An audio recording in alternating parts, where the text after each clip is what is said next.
fucking month. Yeah, same. Yo, Speaking Cloud Podcast is live, man. Ben the Boys dominates. After Big part, after party. big and butter. What's up? My nigga Big Will in this bitch. You know what it is? You drinking, Mike? Drinking? Nah, No? man. I wish I had something on me. Nah. Hey, well, if you show up next month to the gathering next month, Yeah, that'd be epic, brother. we'll ride with somebody from Massachusetts. It's not looking too good right now. We'll talk about it. You know what I mean? Yeah. No, we won't talk about it. We won't talk about that. Okay. In private, we'll talk about that. Yeah. Yeah, right. That should not be put out. Especially the name should never be put out in the public. My nigga, Spooky Tuesday, this motherfucker.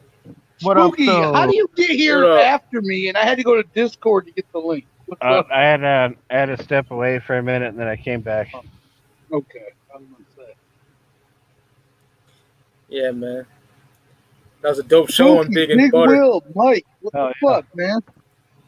Another good episode of Big and Butter. Those are my favorite streams, man. Just talking about shit that I love. Juggalo shit, music, movies. I think that's George in the chat. Hell yeah, man. Movies though, yeah. And the Tonight boys was dominate. movies and music. Fuck yeah, movies. Violent George got to work in the morning, bro, and he's up over here. Yeah. Shout out to George, man. That's my fucking brother. Yeah, without a doubt. I got those stickers, those Project Born stickers for him that he wants. So yeah. Oh, Violet George, if you're still here in the chat, I'm gonna send out your shirt. If we're still down for the trade for the shirt for vinyl. Ooh, damn. Fuck yeah. Well, he just got a new job, working his ass off, making that money. Hell yeah. That's what's up. Money's always good. George is a solid motherfucker. I love George, man. Real dude. Yeah, man. I was at a show. I was at the Shaggy show in Ann Arbor, right? What, a year and a half ago? Like, bro, hook me up. Let me get $2 to get another beer. You know what he did? He gave me a $10 bill, so I had like enough to get like a beer, 2 beers, and a pitcher. I'm like, hell yeah, man. So he came to the show I hosted, the XO show. Like, man, buy some drinks. We got fucked up. I got him in free. He had to pay the 10, And dude, he did 100 nangs in the car in 45 minutes. Oh, goddamn. And then on top of drinking in the car, his choice of vodka and cola. I always thought that was weird. Green apple vodka and cola. Yeah, Big Will always talks about this incident. Man, dude, that was his shit. Like that was his shit. He was like, man, don't knock it till you try it. I'm like, I tried it in Toledo. It wasn't bad. It wasn't horrible. You know what else Big Will tried? His fucking tequila and grape soda. One time. Shit. But at next month, I might buy a bottle of fucking tequila and a bottle of Great Fago, and I'm hosting, so do that shit on stage. Only on stage. No other point. I'm gonna be drinking that. Just on the mic. That's it. And I gotta have it recorded. Yeah. That's horrible. One time. Just one drink I did that. Not like the whole night. Just one drink. Like, fuck. Shit was horrible. What do you mix tequila with? You don't mix tequila, you just drink it. No, you can probably do it with pineapple juice. Pineapple juice might work. What up, Jeff Skype? I think that's what Jeremiah does, pineapple juice. Yeah, shout out to Jeff Sky. Skype, what's up? Pop up on here, man, if you ain't at work. What's up? Throw that motherfucking link in there. Hold on. That fresh cowboy. That's not purple. It's not purple at all. Purple stars. Fucking A. Purple stars. Like Joey Diaz does. The Death Star. Yeah, shout out to Debt. You know he talks. Yeah. That's that dude right there. I love Joey Diaz so much. Same, bro. Same. America's team. What's up? Draft day. Fucking Cowboys, man. I'm a Cowboys fan. I'm a sports fan. Get over it. You're not even a fucking Patriot. Hey, your Patriots are gonna fall so hard this year with no Tom Brady. I'm waiting for it. I really don't give a shit, Will. No, but no, people are like, it's all Belichick. No, it's not all Belichick. And watch Tom. He's never had Tom Brady for what, like 18 years or 17 years, like. All I know is that they dominated with Tom Brady, man. He got mad rings. Oh, man. He won 6 Super Bowls. They went to 9? I mean, fuck, yeah. If I wasn't like, I love basketball, though. I love basketball. Oh, I do, too. Oh, I love. And, they're starting again on July 1st. Yeah, I heard about that. Yeah. 22 teams. The 10 teams who would never have made it, or 8 teams who would never made the playoffs won't be playing, but they'll be doing it in Florida and Orlando. The place has 3 courts available, so they can run 3 games at a time, Man. And they're expecting to be done by October. The finals will be over by October. So I know a lot of Tampa Bay fans are excited about Brady and Gronk joining the team, but I'm suspect. A lot of Patriot fans are happy, are now Buccaneer fans, and because of Tom. And I don't think they're going to be excited about what actually happens. I think it's going to be a big, bitter disappointment. 8-8 probably, an 8-8 team. 500 team. Yeah, 8-8 I would say. 9-7 maybe if they're lucky. But Tom's 42 years old. I mean, he's not 25. He's not 30. I mean, he's not even 35. Yo, Spooky, I'm giving you fair warning. I know you're mostly a metalhead because this is going to get hip-hop talk like a motherfucker in here in a few minutes. All right. My nigga Lord, what up? AAA. Welcome Yo, peace, mercy, and blessings. It's your man Lord AAA, a.k.a. the Narrative Fanatic, a.k.a. Shooin', a.k.a. your worst nightmare, try me. Yo, what's up, fam? What's up, y'all? What up, though? What's up, y'all? I mean, I know I talk hip hop, but I'm also into professional wrestling. Professional wrestling. Okay, that's for me.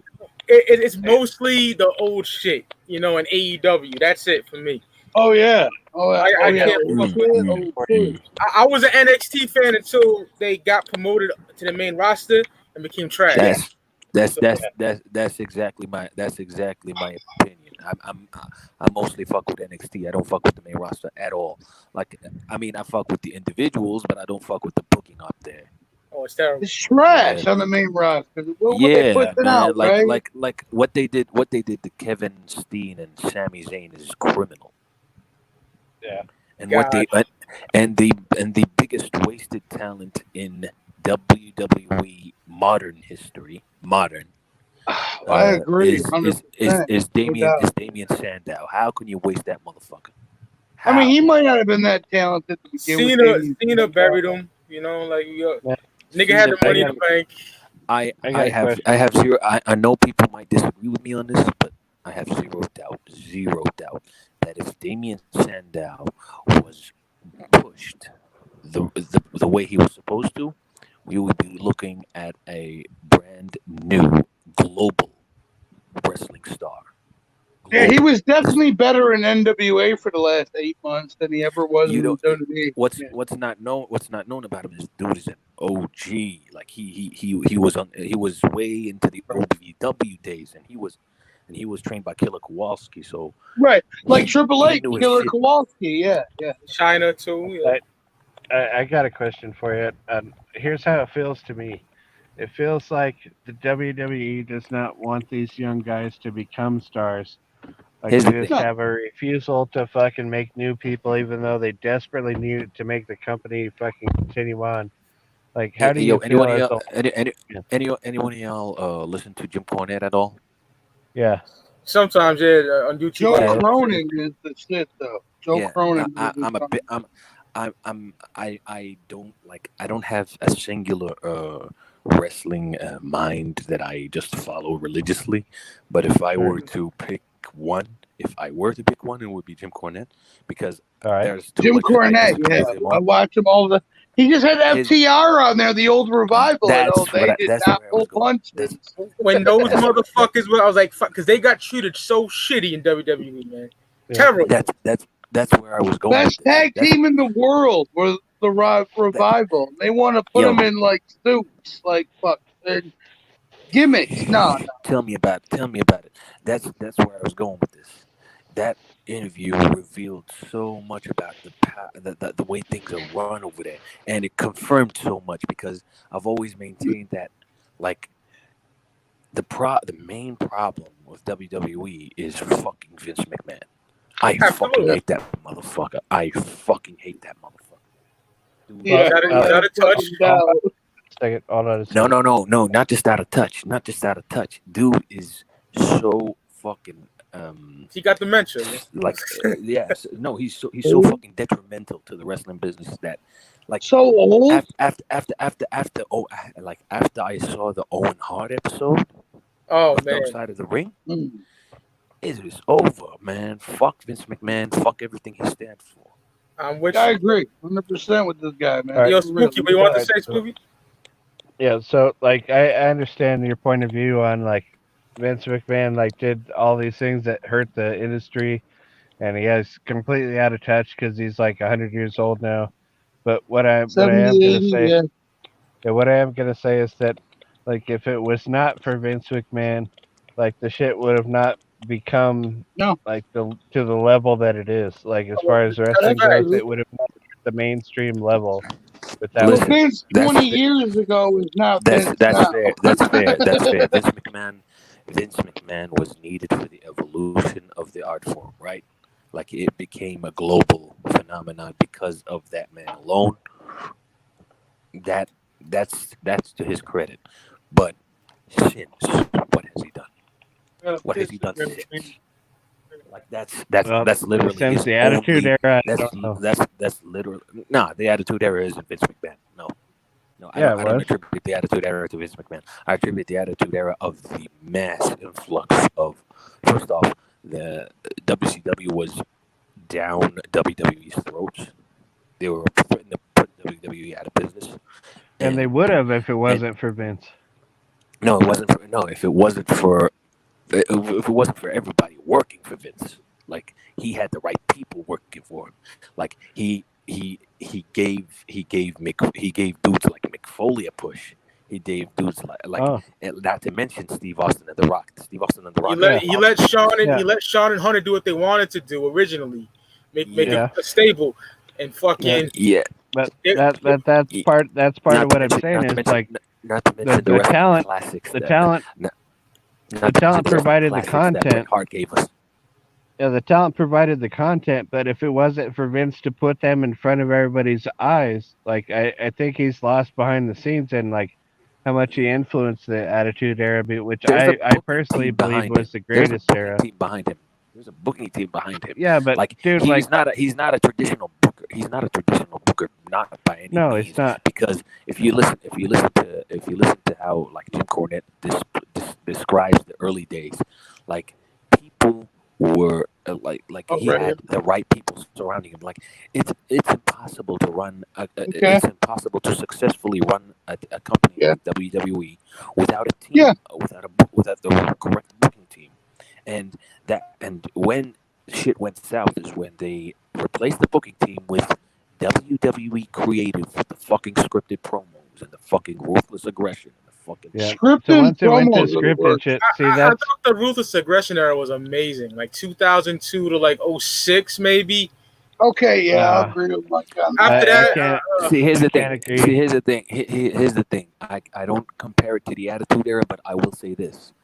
The saga between Kurt Angle and Brock Lesnar, the saga between Kurt Angle and Brock Lesnar may be the best saga that WWE has presented on the main roster, because that shit had everything. But you had Benoit, Guerrero. Come on, man. Well, Benoit and Guerrero. Listen, Benoit and Guerrero get lost in the shuffle because of what Benoit did, but I'm telling you, Eddie Guerrero deserves his Hall of Fame spot for sure, for damn certain. Hell yeah. Edge too, Edge and Christian too, Edge and the Hardy Boys, Edge and Christian, the Hardy Boys and the Dudley Boys. My opinion, the Dudley Boys are the most underrated tag team in that, Well, time frame. In that, so I don't know if they're time frame. underrated, but definitely important.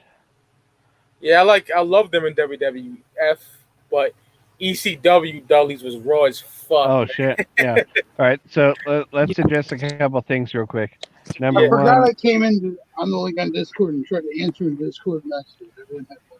All right. So number one, like we have to address the fact that the WWE and WCW stole a tremendous amount from ECW and Paul Heyman. Yeah, we have to address without that. a doubt, they stole from ECW. And then Paul Heyman's a hack. Let's make that. Would Paul Heyman have gone as far as he did if he had WWE and the WCW's resources? That's fair. Yeah, that's a fair point. I mean, right. And so FTR in that Cornette interview said Heyman and Pritchard didn't care about nothing but making their own money. But Cornette has given it up to both men before. Like he has given it up. I love Cornette. Like Paul Heyman is a smart booker. Bruce Pritchard is too, but they are too stuck up Vince McMahon's asshole. Well, nowadays, yeah. That's the thing. No doubt there. It all comes back to fucking Vince McMahon today. It all comes back to fucking Vince McMahon today. Like, okay, you gave us the wrestling boom in the 80s. You stole enough creative ideas from ECW to make the Attitude Era work. Okay. What have you done since? He gave us Stone Cold, he gave us Triple H, he gave us The Rock. I mean, yeah. Well, I mean, that all came out in the Attitude Era, but as far as what you were just saying just now, like, I wanted to address the, like, scripted shit comment. Like, I think the Attitude Era was the last time that Vince let people like Mick Foley, like Stone Cold, like The Rock, Triple H, Jericho speak. Yeah, Jericho, right? Yeah, and he let those people speak like they wanted to speak, and then it was after that, after the Attitude Era, where it all became scripted, where everything started to go downhill.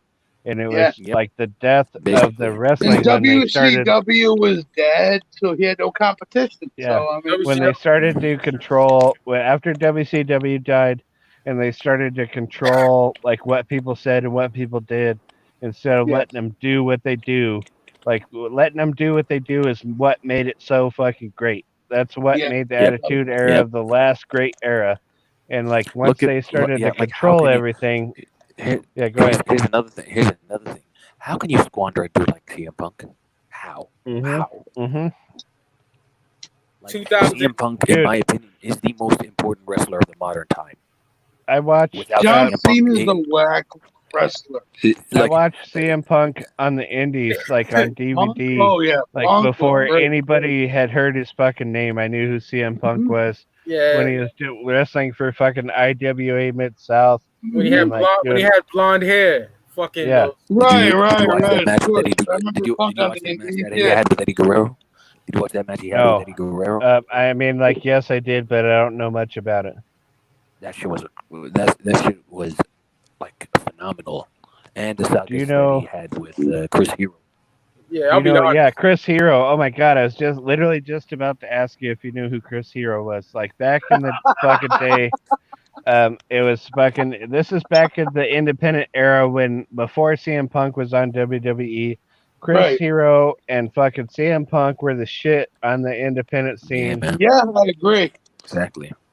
And once he brought up Chris Hero, I'm inclined to bring up the most underused talent currently in the WWE roster, fucking Cesaro. Yeah, a lot of names.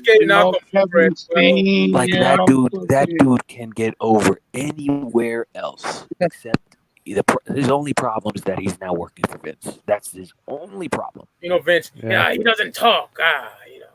Vince is. He's not tall enough. It doesn't work. Shut the fuck up, you old fuck. When your creative team is horrible, for one, you got people who are not in the wrestling business at all. Kevin Dunn. Fuck Kevin Dunn. Kevin Dunn's been there for like 30 years now. By this point, how? Yeah, exactly. That explains to me. That fucking explains A, to me a man. lot. That explains a lot to me. That he likes to The surround himself with announcers are even though he trash. says he Now doesn't. Michael Even though he says Cole he is the doesn't. worst.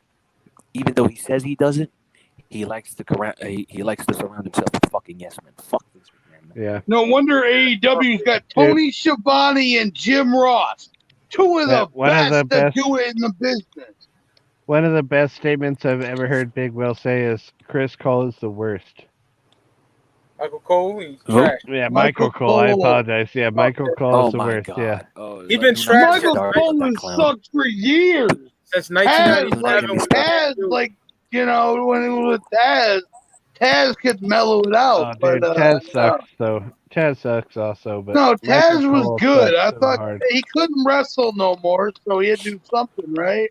Yeah, he had to do something. That's fair. It made but me he sucks as a commentator. Yeah, how they treated Taz. The fact that they got Jim Morrow Ross and Tony Schiavone are amazing. Excalibur needs to sit his ass down. The fact that they couldn't utilize Mauro Ranallo, that also tells me a lot. Man. Yeah, Ronaldo on NXT. Ooh, yeah, he almost quit because he almost quit like a year ago. Because JBL's a faggot. Yeah, no, I mean, he almost walked out of the company. Like, fuck it. Did you see the documentary that he made, the bipolar rock and roller? Yeah, that shit changed my life. I mean, and you know what's funny? These NXT people. I hear Adam Cole's going to leave the company for AEW because what are they going to do with fucking naturally, that group for that long? They're his buddies. And another dude who would make it big in AEW if he left the WWE, Kevin Steen, man. Ooh, Kevin Steen Owens. Kevin Steen would become their star. Yep. Like he would like so far. I mean, they already got Jericho and Ambrose, so let's have another one. As much potential as AEW has right now, they need that like next level star. I love Moxley. I love Jericho. Oh, I love Moxley in AEW. I didn't love him in WWE, but I love him in AEW. Hold on. I want Shinsuke Nakamura. They need the dude who would take him to the next level. I can't wait to see that FTR dominate the Young Bucks. That's going to be awesome. Here's the thing. They know what they're doing. Here's the thing. I'm not the biggest fan of Kenny Omega. I'm not a fan of Kenny. Oh hell no, Omega. Kenny Omega. Yeah. Oh fuck him, man. Omega's dope, bro. Because dope. Come on, as much as that dope. No. His in-ring work is great. To praise his matches in Japan. His attitude alone, you know, I think that's mostly because Okada. He's great in Japan, but let's see what he can do in the United States of America. Like he was, I think it's because Okada took it to the next level. Because Kenny Omega in AEW is proving that this guy sucks. knows a lot. I respect. Yo, Mike. What's your take on first time on your screen too? Like never ever we've seen him on here. You know. Jim Cornette calls him Twinkle Toes McFinger Bang. Hey, yo, Triple A. What you want to say to me, bro? Someone asked me a question. Who was it? Oh damn! Yeah, y'all don't understand. This professional wrestling shit is has helped me through many a. I've been watching it for 32 years of my 35 years of life. So I mean. Yeah, Big Will was really aware of what's going on when he was 3 years old. I wasn't as devoted, but I've been watching it when I was a kid. But I went through a dry spell when basically. How old are you, AAA? How old are you? I'm younger. I'm younger than you by 1 year. I'm 34. Hell yeah! So probably about the same age, basically. Time. Yeah. So CM Punk made me watch wrestling again. Yeah, he did. I mean, they had a horrible transition from Hogan to, the early 90s. Like I love Bret Hart. I love Bret Hart. Yeah, Bret's in my top. I love Shawn Michaels. That's where we differ. I love Shawn Michaels is my yeah. I'm not a fan. I'm not a fan of who Shawn Michaels was behind the scenes. As a wrestler, he's phenomenal. Iron Man match WrestleMania overtime. Shawn Michaels You know, Shawn Michaels was my favorite and wrestler since I was a kid. My opinion, the greatest here, Mike. WrestleMania match, that I've seen is Bret Hart versus Stone Cold Steve Austin. Really? It's the Yeah, best in your opinion? Wow. That Not the Iron Man match between or Hey, how about this? hold The on. ladder match with Shawn Michaels and Razor Ramon. Can y'all hear me or what? At WrestleMania. Yeah, that was a classic. That was a classic. But in my opinion, the one that Bret and Stone Cold had trumps that. All right, so The Lord greatest Triple A. SummerSlam match and the Yo, Lord greatest Triple A, SummerSlam match can you that hear me, that dog? I I feel like no watched one can hear me. I hear Can you, you hear Mike. Mike? I hear you, Mike. The steel cage. I hear The steel cage match between. I'm gonna hit up Triple A on Twitter. The steel cage match between Bret and Owen. Leave it come back. That shit is a fucking classic. Hey, yo, Will, tell Triple A, do you hear Mike? Hey, Lord Triple No, A, I don't. can you hear Mike? Yeah, see, No, tell him to I leave don't. and come back. Tell him to leave and come back. Lord Triple A, can you leave and come back so you can hear Mike? Okay. All right. Yeah. I'll leave and I'll come back. All right, he's gonna leave and come back, Mike. This dude is way off basis with Bret Hart, Stone Cold. Though. That's WrestleMania. My favorite WrestleMania match is Shawn and Bret, WrestleMania 12. Iron Man. Yeah. 61 minutes, 62 minutes. I was a Shawn Michaels fan since the Rockets. You know what I mean? So when I seen that nigga win the title, I'm with you there. I'm with you there all day. Yeah. Can you hear me now, Triple A? What? Yeah, I can hear you now. Yeah, because what the fuck happened? StreamYard just fucks up with niggas that have like phones. Right. You know? Man. All right, Lord Triple A. Them's the breaks. Yeah, Lord Triple A, I do have a question for you. Like, when you were a young person, like, what was the first match or the first thing that you saw? Was it you call him a young person, TV? Spooky? No, he's like what I'm saying is no. What I'm saying is when you were a young person, what was your first exposure like to professional wrestling? To be honest, I think it's the match between Ultimate Warrior and Hulk Hogan, and that's ironic. Yeah. And that's ironic because I hate those motherfuckers now. Good one. It's a good one. Right, so follow up on that. Like, who exposed you to it? Because like when you're that young, you probably didn't watch it on your own. Like your younger brother or your younger brother. On in the background in my uncle's house, and your uncle. And it was a bunch of crowd, and it was a crowd of people sitting around, and they had it in the background, and I was looking at the screen and I said, "Oh, what's that?" Like no one actually put me onto it. Like I said, "Oh, what's that? Let me watch it." I want to tell you, but then later on, actually, the thing that got me like hardcore into wrestling, was fucking my two of my cousins from my mother's side. One was a big Bret Hart fan, and the other was I think he was a fucking Ultimate Warrior fan. And something about Bret Hart. Something about Bret Hart. Niggas hate Warrior, but he's my second favorite wrestler of all time. Yeah. I said Ultimate Warrior fan. He was an Ultimate Warrior fan. Yeah, I'm a Warrior mark. Nah, fuck you, Will. Warrior's a fucking goat. He was only good for so long. Nigga, you're just saying that because of that DVD that came out in 05. Shut the fuck up. Listen, man. Listen. Warrior ain't a technical wrestler. But that nigga was a childhood hero to me, bro. Get the fuck, y'all niggas. He really connected. Listen. He was my exposure to wrestling. Hogan. That tells you how popular he was with the kids. That tells you how popular he was with the kids. He was popular with the kids. I'll give him that. But when I grew up, I hated that motherfucker, especially when I saw how he treated people in real life. Dude was Lord Triple A. What's your top 5 back in the day wrestlers? Here's the thing. I don't do. I can't even host my own show. Listen, fan. Listen, fan. Like, I'm gonna keep it a buck. I'm gonna keep it a buck. I don't do top 5s, but I have like a long list of people who I consider elite. I consider elite. I would say Mr. Perfect. I would say Randy Savage. I would say Bret Hart, Owen. Rest in peace. I'd say, The Undertaker. Fuck, man. Like I loved it. Like The Undertaker has always been my favorite. Yeah. The Undertaker. That's where I was going to. The Undertaker was my favorite as a child. He's one of my favorites now. Like dude is consistent. The Undertaker doesn't get talked about enough as a professional wrestler. No. As a wrestler, as a technical wrestler. The obvious Austin's Rocks, like Chris Jericho, Benoit. Hogan. No Hogan. No Hogan. I don't like Hogan.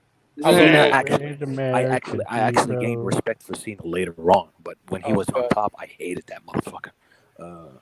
I still hate it. But the thing is, it became evident later on that dude can work.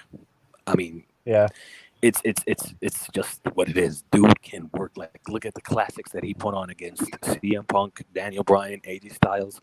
AJ Styles is another one. Daniel Bryan, CM Punk.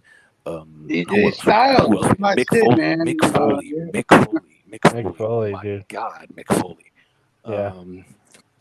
What do you like better? Oh God. Red and yellow Hogan? No, if you had to pick one, red or yellow or the Hollywood. I don't like Hogan. I don't like Hogan. No, if you had to pick one of the two. I'm a Hogan, Mark. So I would say red and yellow, like 84 to like 92. I would go that. I would say Hollywood. I'm not even gonna lie. Yeah, I'm not mad at that. Hollywood dominates. Here's the thing. Because he went heel for the first time in his career. I would it worked. Hogan. I would credit Hogan that he knows when how he to walked ride. out at Bash of the Beach, and there's the third man, and Dusty Rhodes says, "Who's he with? Who is he with?" And he gives a leg drop. Oh my God! Listen. Hold on. Go ahead. I would credit Hogan with the ability to ride a wave. Like, he can recognize a wave from a mile away, and he can ride that shit to the maximum. And that's why a lot of people are calling his heel turn to be maybe the biggest heel turn in wrestling history. Yeah. And I'm not, like, I wouldn't be mad at that, although I wouldn't consider it like the biggest heel turn. Like, I think Savage's heel turn may be bigger in the 80s. Okay.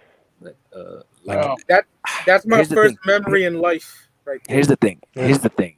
Randy fucking Savage. I forgot another one. Roddy Piper, man. Roddy Piper. I fucking love Roddy Piper.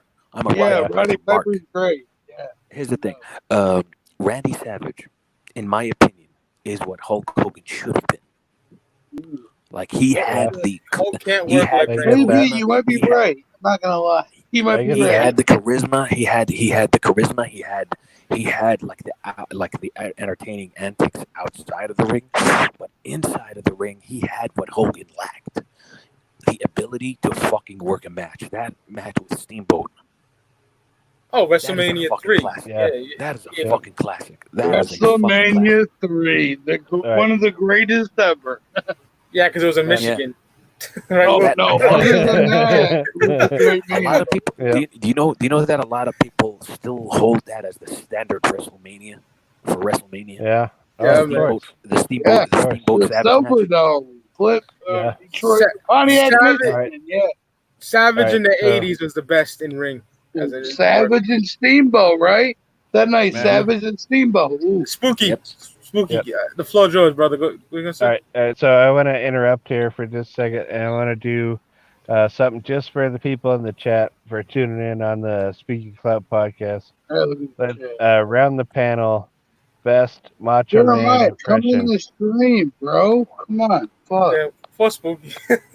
Post that link, Mike, so Jeremiah. I want to start with Lord AAA. Well, round the panel, best Macho Man Randy Savage impression. I can't do it. I don't know. Come on, dude. You got to do it just for fun. Just for fun, dude. That's all I can do. All right, that's fair. Big Will, you're next. Okay. Randy Savage impression, right? Is that what you're saying? Yep. Yeah. All right, here we go. Ooh, yeah! Yeah. Okay. All right, I go next.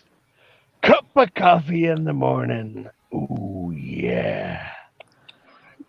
We need evil here. We need necessary evil in here. No, you're next, Mike. You're next, Mike. On the Speak Your Clout podcast with the Bender Boys. I can't do it. Savage. I just thought you wanted a savage impression. Only nigga I could do Jesse the Body Ventura. All right, yeah, do that real quick. Gorilla Monsoon at the Pontiac Silverdome. Ricky the Dragon Steamboats. I can do Ventura. Snap into a Slim Jim. Oh yeah. There you go. Listen, man. Listen. Speaking of it, I mentioned, I saw in the chat that Roddy Piper was the best talker in the business. He may very well lay a claim to that. But here's the thing: we are forgetting managers here. Like the other day, I was watching an old '80s the old '80s promo videos, the ones that they would use to the live phone number that they would call, that they would get listeners to call, right? Remember those shits? They would use Roddy Piper when he was injured, and he would get into verbal jousts between him and Bobby the Brain Heenan. Those shits were fucking gold, man. Those shits were gold. And do you remember anyone in particular? That too. Ravishing Rick Rude was part of that too. Here's the thing: Rick Rude, I think, gets slept on as how good of a heel he was. He's amazing. I'm a big Rude man. No doubt. Rick Rude, Mr. Perfect. Oh, Dynamite Kid. Oh yeah. Rest in peace to the Dynamite Kid, man. Dynamite Kid was a bully to niggas backstage. But shout out to Dynamite Kid. Yeah, yo, Bulldogs like in 85, 86. Amazing. Yep. 87. Yep. That's my favorite time in professional wrestling, period, man. Like 84 to like 06, maybe. After that, here and there, some shit's good, but yeah, I'm so dead on WWE that I was playing WWE 2K20 and I don't even know who the fuck they are. Some of the wrestlers. Yeah, exactly. I'm lost, bro. I watch AEW and that's it. Yep. Like, here's the thing with AEW, they got the Marco stunts, man. Like, oh god, fuck that guy. Yeah, man. Like the Marco stunt and Kenny Omega and all the clown shit that the Young Bucks do. Like the Young Bucks. Here's the thing: I think the Young Bucks actually can work. Here's where I would disagree with Jim Cornette. I think the Young Bucks actually can work if they focus on presenting themselves as serious people. If you ask Jim Cornette, the Young Bucks can't do shit. Cornette just hates AEW though. Come on. Yeah. Nah, listen. Here's the thing. Now, if he were to hate on AEW, he wouldn't praise dudes like MJF. He praises MJF to the moon. Who else? Jungle fair. Boy. Jungle Boy is awesome. The Dark Order is whack as fuck. Nah, man. I like that shit. I like Luchasaurus too. Jericho Brody Moxley had a horrible match with Brody Lee. That Brody Lee trash. I disagree. No, I disagree. I actually think Brody Lee can work. I actually think Brody Lee can work if he put his mind to it. But I think for some reason, I don't know why. I don't know what pay-per-view it was, but it was fucking Hangman Page and fucking Omega against the Bucks. That tag match was incredible. Oh, I agree. Oh yeah. The Bucks and Page and Omega, that shit was fucking legendary. See, listen, Hangman Page actually can work as well. That dude is Hangman Page can work, but he gets drunk beforehand. He's the thing. Mike, I gotta say this. What's your comment on the Young Bucks and Omega like insisting on being goofy fucks all the time? Dog, I'll be honest. Like I said this on the podcast I did with my boys Wrestling Rampage. I said before like the New Japan era, right? I wasn't fucking with them niggas. I'm like, yo, Young Bucks look like the Hardy Boys in '97. Remember when Matt and Jeff had those flowery little gimmicks? Yeah, I remember that shit. I was like, I don't like these niggas. And then Kenny Omega kept bragging about how he's the greatest wrestler ever. I'm like, yo, fuck this dude, right? But then I sat down and I watched the Okada shit, right? I'm like, ooh, this shit's fire. Right, him and Okada, yeah. Then AEW came out, and I was like, "Ooh, I like these." But yeah, I agree. That corny shit they do needs to stop. I wish Cody and fucking MJF would have done a lot more, though. I really do. Because MJF is a star to be born, you know? Shout out to my nigga Luke the Goon in the chat. What happened to Spooky, man? The young guy still, and he's a star to be born. MJF's dope. Yo, Sure. listen. Yeah, that dude's the heel. That dude's the to, heel of all heels in AEW. Back to your point. Like, listen, I watched the Okada matches. I watched the Okada matches, and to me, I think all that praise is like, I think recent times prove that all that praise is due because, like, Okada pushed that shit to the fucking moon. In my opinion, Okada, like, he should never leave New Japan Pro Wrestling. He should never leave that place. Hey, Lord, step away from the mic like a half a foot because you're like echoing into the. You're like I get what you're saying, but I'm afraid that because I can't raise my voice right now. My family's step away like a half a foot. You'd be all right. Okay, how about now? No, you're great. Perfect. All right, listen. In my opinion, Okada and Tanahashi, like, are the modern, like, they're the flag bearers of and Kota Ibushi. Okay. Yo, that fucking 90s AJ All Japan. Katsuyori Shibata. I heard Bullet Club coming to AEW now. How about Masawa, bro? Here's Masawa, the thing. Kawada, Kenta Kobashi. Yeah, Kenta Kobayashi. Yeah, Kenta, fucking Kenta, man. Ooh, damn. He's phenomenal. And in my opinion, Shinsuke Nakamura never should have left New Japan. He never. No.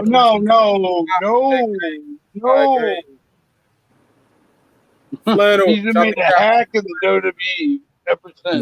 Like he was fire in NXT. In my opinion, he was fire in NXT, but like, the main roster really squandered that dude.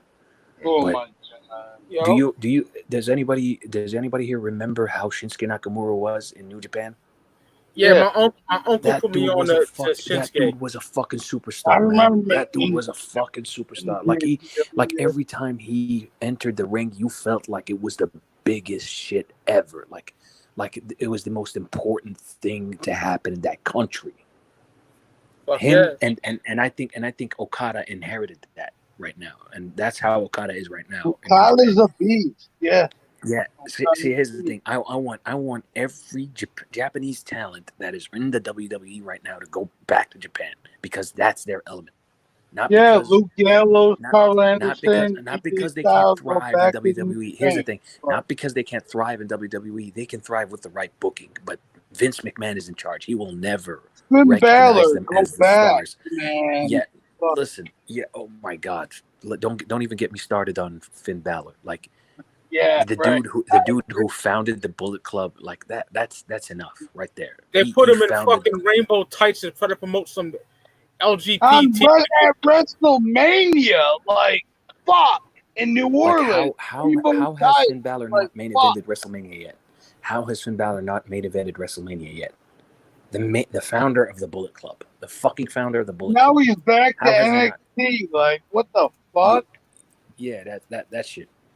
That shit. That wet shit. I don't wish death upon anybody, but Vince McMahon needs to go, man. Dude's 80 years old. He needs to step away. Let Triple H just take the full reins. Yeah, that part. I think Triple H would do. He much built better NXT up. I mean, he can build anything way, up. If Triple H runs the main roster, the way he runs NXT, I would go back to watching the main roster. But that's not happening anytime soon because Vince McMahon is a fucking demon. I agree. Fucking Triple H should be fucking killing it right now on the main roster. Like, fuck. They wouldn't have these whack storylines like, let's do this. No. I think that there's no scripted promos in NXT, right? No, I don't think so. They're too good. They're too good in NXT. I haven't watched NXT in so fucking long, to be honest. I mean, yo, I wish listen. that If you need to watch, Gargano and listen, NXT. Here's the fucking thing. Tommaso. Yeah, Gargano and Tommaso Ciampa. Those matches they've had the last 3 years have been fuck. Here's the thing. Yo, Mike. What up, brother? If you need to watch feuds from NXT, watch anything related to the Undisputed Era. That's a given. Yo, and fucking Tommaso Ciampa and Johnny Gargano. Those matches are anything that has those two, anything, whether it be tag matches, whether it be singles matches, anything that has those two is a fucking masterpiece. I've seen a lot of the matches with Gargano and Ciampa. Yes. And the singles matches alone are worth it to watch the tag. Undisputed Era is so ill. I love Adam Cole and Fish and O'Reilly and my favorite is Strong. Roddy Strong is a former Ring of Honor world champion. ROH, bitch. Yeah, right. You know, all from ROH. Hey, yo, Adam Cole is married to that bitch, Britt Baker, right? Britt Baker, yeah. Yeah, she needs to get them niggas over to AEW. That'd be ill. AEW versus the full Inner Circle. Contracts to be up. I mean, because if they go to the main roster, they're gonna get buried, my nigga. They're gonna get buried. Exactly. If they were gonna bring them up, they would have brought them up already. You know. Yeah. But maybe here's the thing. Like maybe Adam Cole doesn't want to go up to the main roster. Who knows? Or maybe Triple H says, "Nah, you ain't bringing these boys up yet. No. I have more for them to do." When you waste a dude like Kevin Steen, when you waste a dude like Sami Zayn should have been world champion right now. I don't know about that. No, he could have been. Listen, Not now, but they brought him up strong. He would have been. Like in NXT, Sami Zayn proved that he could talk. Before NXT, Sami Zayn was the beast. I mean, you know. Well, El Generico, right? El Generico. El Generico, right? Yeah, El Generico is a beast in the ring. He can work. Generico can be in the ring. He can work, but El Generico didn't really talk that much. He didn't have the fire. But he was a beast. Steen had. That he didn't have the fire promos that Steen had, but that all changed when he took off the mask in NXT. He became a beast on the mic. Like Sami Zayn is a beast on the mic for real. Word. Then they shitted on him when he got to the main roster, like always. Well, that's what happens on the main roster. You get shit on from being from NXT. I don't watch it. I mean, unless you're look the Shield, you know. Listen. Who's their main star right now? Who right now? If I had to say, they don't have a main star. There we go. Like they were pushing Roman Reigns to the moon, right? I can't name a main star. Roman Reigns ain't been on TV in 5 months. Yep. Like they've been pushing Roman Reigns to the moon, right? Since Corona, because you know he had leukemia. Yeah. He ain't been on TV in months. And where did that leave him? That's the thing. Where did that leave him? Then Seth Rollins is now the prophet or whatever the fuck he is. I mean, Seth Rollins could have been huge. Look at what they did to Seth Rollins, man. He could have been. I think huge. Drew McIntyre's even unhappy, you know. Drew Galloway. Look, Drew Galloway. Listen, how can you recognize what Drew Galloway was bringing to the table? Like Drew Galloway, when he went in on the independence, he became a monster. He became a fucking monster. They're redoing TNA. You got Drew Galloway versus Bobby Lashley with MVP in the corner. You got to redo TNA. Yep. Yo, I seen a nigga at the Royal Rumble, yo. He's still there? Jesus. He's the world champ. Yeah. No. MVP. Drew McIntyre's the champ this Sunday. It's Drew McIntyre, Bobby Lashley with MVP, the manager. That's the match. Bobby Lashley. Here's the thing. Bobby Lashley can work as well. and Yeah, he developed I don't think so. and he developed some talent behind the mic. He didn't use you back way back when he didn't know how to talk. Now he Right. can He talk. definitely did Now he not now he want can to talk. talk. Trust me, he Oh can talk yeah. now. Oh, I know. But they got SmackDown. They have a good match. I'm interested in. For the IC title. That's It's the thing. Daniel Bryan versus AJ Styles. That's a match. To be honest, fellas, I've been sleep on the whole fucking company for years Yeah, now. Well, I tell you, I don't watch it, but I yo. watch the highlights and see what's Listen, happening. yo. I don't watch the whole stuff. Listen. Okay. No matter how, like, we all recognize how dope all of these performers are. Like, the talent in WWE on the main roster or on NXT is stacked, right? Right. We Yeah. all recognize that. Hey, but those like even like those I'm boys even from willing. Listen, ROH, I'm even willing. whatever they're calling them, the Listen. Warriors, I'm even the willing to fucking give it up to Viking Roman Reigns. boys, I'm whatever they're even willing to calling give them. it up to Roman Reigns. The dude can The work. fucking Listen, fam. Listen, fam. I'm even willing to give it up to Roman Reigns. The dude can work. But the problem has always been what it's always been. Fucking Vince McMahon. He's the problem. Brock Lesnar is given more credit by Vince McMahon than anybody. He ain't shit. Brock Lesnar, and here's the thing: I wouldn't be mad if Brock Lesnar used to works like the way he used to back in 2002 and 2004. Yeah, I would agree. Right now, 2002, yeah. But right now, Brock Lesnar's trash. all He does would is show up 4 times a year as champion, and that's it. give niggas German No. suplexes and fucking. Yep, You know. the fucking German suplexes. I'm fucking sick of that shit. Yeah, Suplex I City, agree. Suplex City. Fucking. That's why I was glad Seth beat him twice, and That's then and fucking. you know who's planning all this shit, right? Vince McMahon. Vince Yeah. McMahon. That's where it He always has final comes down to. decision on anything, right? Yeah, that's fine. Yep. You like no matter how good an idea is, if it didn't come from Vince McMahon, he would shoot it down. Yep. Triple H come with a great idea. Vince goes, "No, we're gonna go with this." Okay, whatever. We're gonna do it, you know? Vince has final cut. You know. The fact that Triple H has made the revival has given the revival international exposure, that can always be attributed to Triple H. Yeah. But look at once they come near Vince McMahon, like Vince McMahon is the cancer of that company, in my opinion, creatively. I would agree. Creatively, yeah, he's 80 years old. Sit your ass down, collect your money, let Triple H and whoever handle it. Seize creative control. That's all. Seize creative control of Triple H. That's all. That's all you need to do. And whoever, you know, Triple H and maybe Road Dogg. Give Road Dogg and Triple H creative control. You know? Listen. We're not saying that. Oh, Vince McMahon. Like to be fair, like nobody's gonna expect Vince McMahon to walk away from WWE at all. Like that's not gonna happen.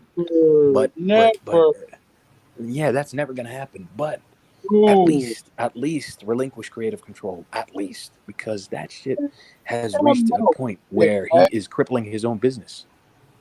He's crippling his own business. Yeah, he is.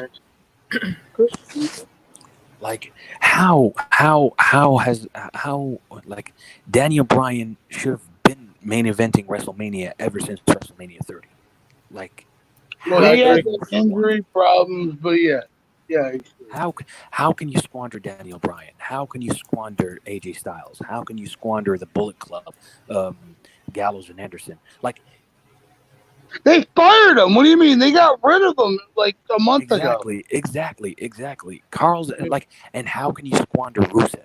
How Rusev was huge. Fired again. Yeah, another guy. Yeah. How you gonna squander Rusev, Gallows and Anderson?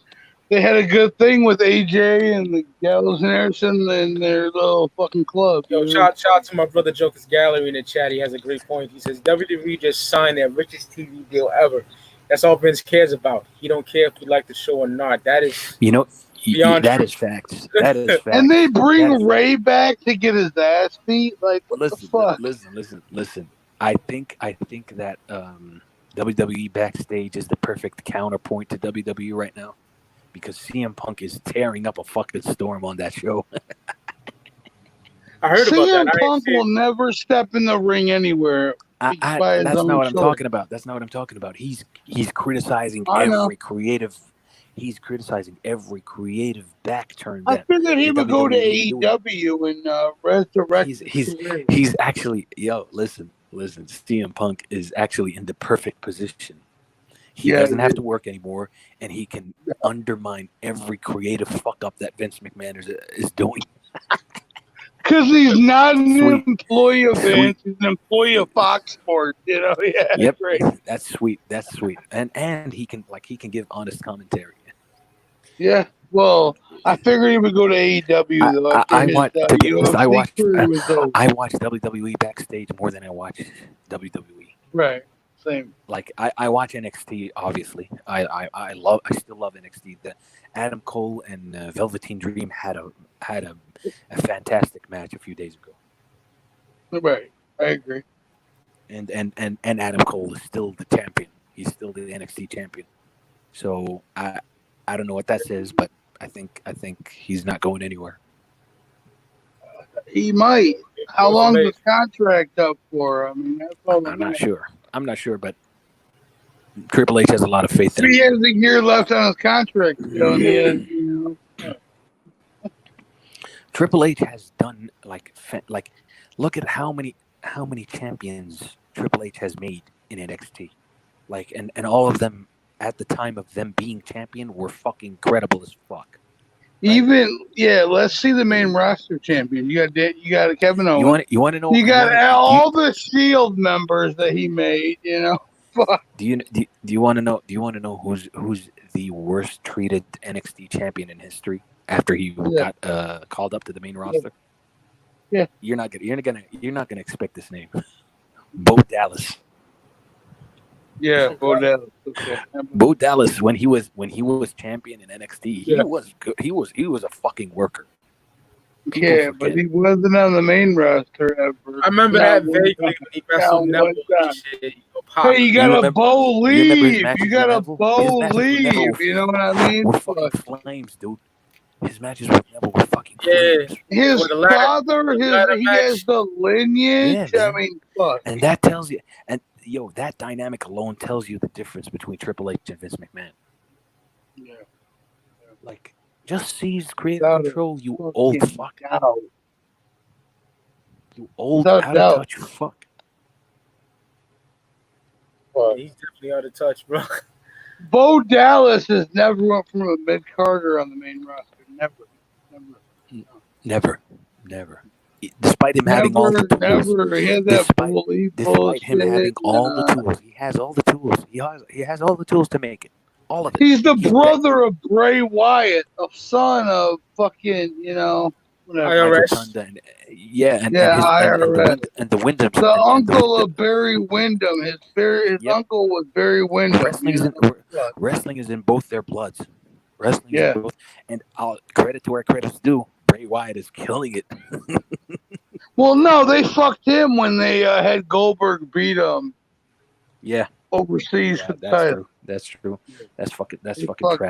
They fucked that whole thing up. Like, get undefeated guy. You have Goldberg beat him in like a minute. In my opinion, I'm gonna give a very, very, very hot take in a few minutes. In my opinion, Bray Wyatt should have ended the streak. Yeah, I agree. That makes so much sense. That makes so much sense. Like, he can inherit the dark powers of the Undertaker or whatever, and the Undertaker can sail off into the sunset. And the match that Undertaker and Bray Wyatt had was actually phenomenal. Compared to Brock probably told Vince, "I'm breaking the streak or I'm gone." No. It was all Vince's idea. Like, look at this. Like the vast, the long trail of fuck ups Vince McMahon has had since like 20 years ago. Yeah, man.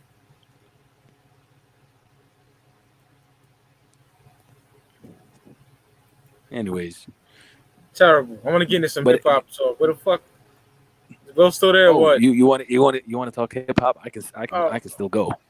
oh hell yeah! I want to go. I don't hear Will. That's kind of a The weird thing. tripod. You don't shut the fuck up. Yo, Will. No, I don't know where he's at. Yeah, shout out to y'all being here this fucking late, man. We decided to go live. I was on the Big and Butter show and said, fuck it, let's go live on my shit. What's been on your playlist though, brother? What you been bumping lately? You talking to me? You Yeah, talking yeah. to me? Yeah, you. I've yeah, been yeah. bumping. I've been bumping a lot of the Dog Pound. Man. Oh hell yeah. Like I've been trying to retrace the times when Corrupt used to incinerate shit. I'm talking the Got My Mind Made Ups. I'm talking the Initiated. I'm talking Our Daily Bread. I'm talking Gold Rush. I'm talking. Oh, Gold Rush is my shit. Yeah. Like and I came across. You ever heard 2002? That Death Row album. Nah. That Suge Knight put out. It actually has a few like fire Corrupt performances. And Cold and Big Hutch really did his thing on that. I gotta peep that shit. Yeah, I mean, I know it's Death Row. I know it's Hey, Mike, that's Zero to come on because we need a fourth. You need a force. What do you mean? Like Zero wrestling, Zero Sports Day, you know? Yeah, I don't know if he's awake or not. Let me see. Yeah, he's awake at 3 What about o'clock. Steve? Is Steve awake? Probably not. I wish, man. That's my brother right there. Speaking clout. Yo, Mike. Yo, Mike. What's the point? Where you think that Corrupt lyrically regressed? Shit. I would say Streets is a mother. Not Corruption? I'm not a fan of Corruption, to be honest. I like We Can Freak It, She Walk, but that East Coast disc was kind of whack to me personally. Man, like nah. In the end, I think that entire album is where Corrupt really lost it, in my opinion. Oh, my bad. I thought you said where he got like better. My bad. No, I thought when he regressed. Oh, okay. Then, yeah. And if we're keeping it a buck, if we're keeping it 100,000, do you really compare The Streets is a Mother to his performances on Dog Food, man? Nah, Dog Food he was like at his best. But I want to say Streets is a Mother is a great album to me personally, you know. And that's what I'm talking about. Like I used to follow that train as well. Streets is a Mother. Like I used to like dig Streets is a Mother, but then I just like that. Those Corrupt performances on Dog Food, man. It left so much to be desired. Like why can't you continue that fucking run? What happened? What the fuck happened to you? Like when you go from verses like the verse that he dropped on Dog Pound Gangsters. Man. Oh yeah, that's a banger, man. That shit. And then you go to fucking who you want to ride with us? Do you want to ride with us or something? Yo, what up, Jokers Gallery? What up, y'all? It's gonna be Brandon right here, man. It's my dude right here. What up? Chilling. What up, man. y'all? What up? Talking some shit. We're talking currently. Feel free to change the subject anytime you want. We're talking about Corrupt performances. And when exactly did he regress lyrically? Like, at what point did you? I think, in my opinion, it's on Daz's solo debut. That Retaliation, Revenge, and Get Back. Oh man, that's a banger. 98, man. That's like one of the last good Death Row albums. Yeah, that's the one. There are three songs on that: Initiated, Our Daily Bread, and Gang Banging Ass Criminal. those shits feature Corrupt at his finest. And the fourth feature is where Corrupt you see Corrupt regressing. The what was the name of that song? Fuck. I can't remember, bro, but I have the album. Yeah, I got it. I know I got it too. I'm trying to find it. Yeah, I don't know if it's down. so much. I don't know if it's so much regressed as motivated with some of those dudes though. It's going down. That's the song. That's the song that I'm talking about. Like compare Gangbang Ass Criminal, Our Daily Bread, and Initiated. Listen to those three verses. Listen to Corrupt's performances on those three songs, and then listen to It's Going Down. And tell me you don't notice a difference. Tell me you don't notice a difference. Word. That shit really pissed me off. I guess I'm in the minority though. I think it was dope as fuck on Streets is a Mother. What's that, like 99? Yeah, 99. No. Streets is the Mother. Streets is the Mother is actually a lot of people's favorite. Like a lot of people's favorite Corrupt solo album. Easily for me. The easier discussion would be to discuss who hasn't regressed since whenever they first came out, though. Yeah, that's a dope question, man. Yeah. Pharaoh Monch, bro. Or even got better since they came out. Black Thought got better. Yeah, man. Black I don't Thought, know. in my opinion, Yeah, Black Thought's amazing. But to me, I'm one of them niggas that just likes Do You Want More, Ill of Half-Life, and Things Fall Apart. Yeah, I love Do You Want More. Like, I don't understand it. I get a lot of flack for liking Do You Want More. Why? That album is fucking. That album is a classic. It's a classic. Yeah, 95, man. Hell yeah. Like, Do You Want More? Ill of Half-Life and Things Fall Apart. Yeah. That's 3-1. But to be honest, like I would even go to the Tipping Point and How I Got Over.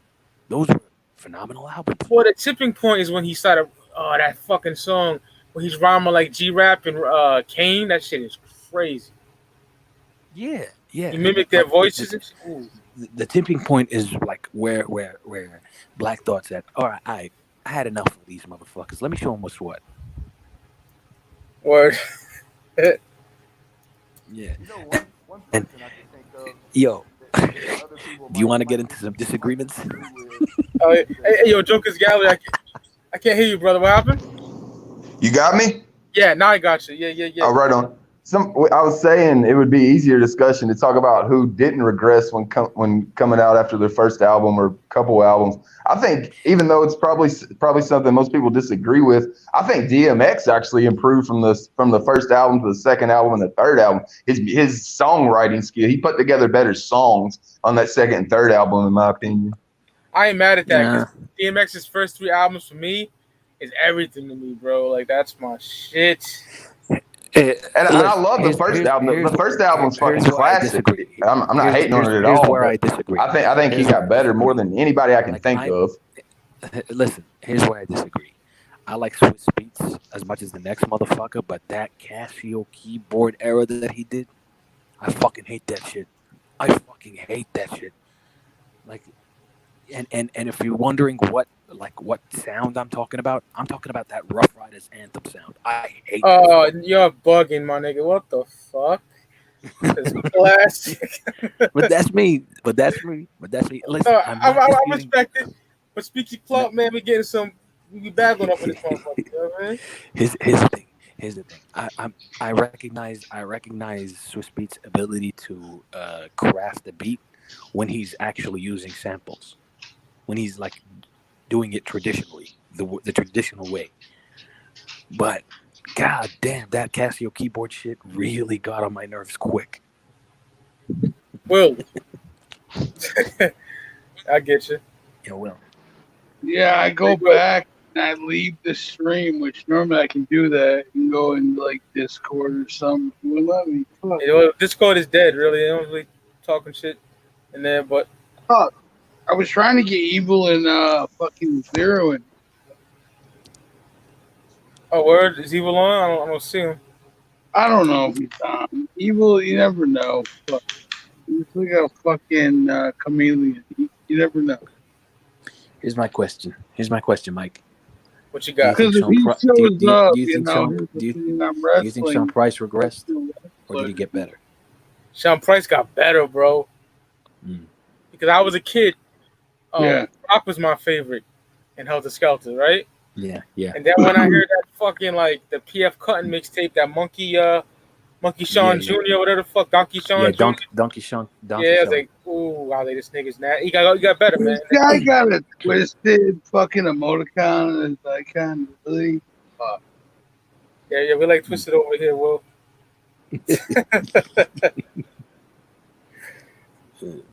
No, listen. In my opinion, I'm a fan of the old Sean. But that's me. Oh man, you like Nocturnal Sean Price over fucking? Yeah, man. Wow, that's a first. Yeah, I like in my opinion, Therapy is the greatest song that either of them has ever put out. On a solo tip. Like Therapy, that shit is a fucking classic. Like, and not only did they keep did they tell a story? They told a story. They made a concept, and they kept the punchlines within the song. Like they kept it about the punchlines. Like I can't praise that song enough. I can't praise that song enough, man. Yeah, that's my favorite Helter Skelter album is Nocturnal, man. It's just crazy. Yeah, Nocturnal is a classic. Like call me crazy, but I can't disassociate anybody from the boot camp with the Beat Miners. Like I have to hear like boot camp and Beat Miners. Like that should have been the dream team. You know what I mean? I agree. Like I'll be honest. Like after those first round of BCC albums, boot camp albums are crazy, but their second albums, minus Warzone, was kind of you know. I like the Rude Awakening by the Cocoa Brothers as much as the next dude. You like Magnum Force? Yeah, it's alright. It's alright. Like it's okay. It's harmless. But it had some dope songs on there. Like for damn certain. Like I Ain't Having That, the one with Starang. Oh yeah, that's on Magnum Force. That shit was dope.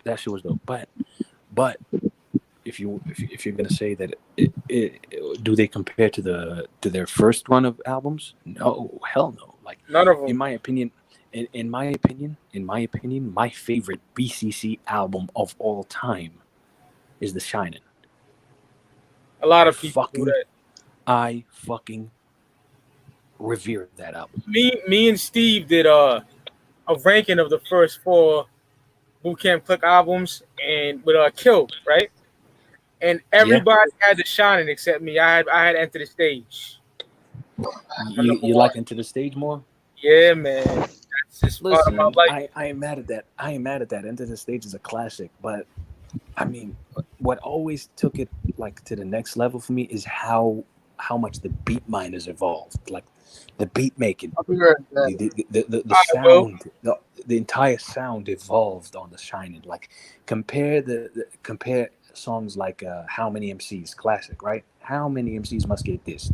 That's a classic, right? Oh yeah. Yeah. Compare that to the I Got You Open remix. Like, don't you see a certain progression in the production? Yeah, I might like the OG I Got You Open better though. I don't know. That shit's so dusty and grimy. Yeah, I mean, it's always the dust and the grime with you. Yeah, man, that basement boom bap shit. Let me guess. You like 36 Chambers better than Wu-Tang Forever, right? Nah, nigga, that's when you wrong, son. For real? Like, I blow niggas' minds, right? Like, Wu-Tang Forever for me is the greatest album they ever did. There's only 2 things I don't like about it. That's fucking. That's Black Shampoo and R.I.P. Papa Wu, but that nigga don't shut the fuck up on the intro. imagine having that shit on cassette. You gotta fast forward it. Oh my god!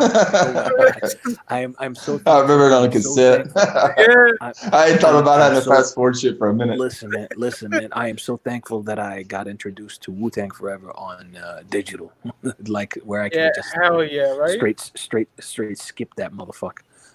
Delete that motherfucker off the plate. Also, I'll say this. I skip the Tequila song, the fucking Tequila song. I hate that shit. Well, it's like the end, right? Like on the second disc. Yeah. I hate that shit because I listen to Sun Shower, right? I love Sun Shower by RZA. That's on the European press, bro. I want to get that. That's international. And where do you think I got that? You gotta send that to me. You gotta send me the file. Email that shit. Listen, man. I actually agree with you. I think Wu-Tang Forever is the greatest output by the Wu ever, group or solo. Like none of their solo material comes close to Wu-Tang Forever, in my opinion. Cuban Links is my GOAT album, period. You know what I mean? Listen, but come on, like I understand the status of Cuban Links, and it's rightfully so. Like it's rightfully revered amongst the greatest albums of all time in music history. Fuck hip hop. Like that album is phenomenal. But you just can't deny how much everyone progressed from RZA on the beats, and everyone else on the lyrics, man. Everyone else stepped their game the fuck up, man. Crazy, man. Like yo, everybody, and that's what's crazy to me. Like, in my opinion, my favorite song off of Wu-Tang Forever is Better Tomorrow, right? The song Better Tomorrow, the one where they had Deck, they had Master Killer and You God and RZA and Meth. And aside from RZA, everyone, in my opinion, this is me.